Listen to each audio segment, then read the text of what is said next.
Hey guys, good morning guys. Okay, pag-usapan natin ang pinakamalaking issue.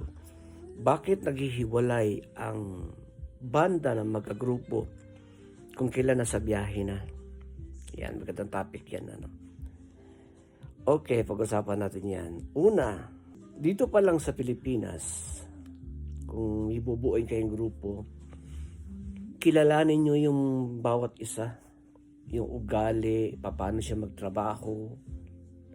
Yan, kasi parang ano yan ang banda, ang magkagrupo para mag-asawa yan Kung kailan, pag nandun na kayo sa isang bubong, magkakaalaman ng mga bawat ugali.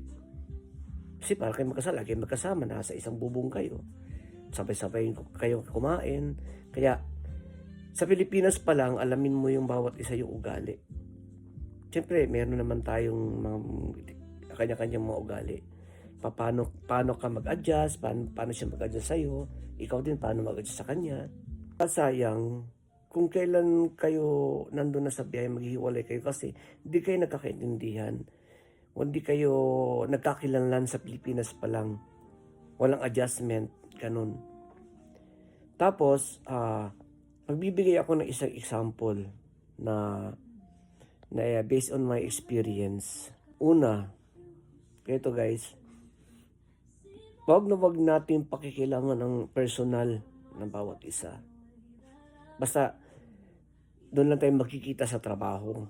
Pag may sisepra, mayroong kakapay na kanta, doon lang. Pero pagdating sa personal, wag ninyo pakialaman. Lalo na yung, ito yan Example, bukalista nyo na babae, may nagustuhan o may nagkagusto sa kanya. Hindi sa membro doon lang muna tayo, hindi sa membro, sa ibang tao. Tapos, pakilaman mo. Meron kasing talagang ibang tao na kikialam sa personal.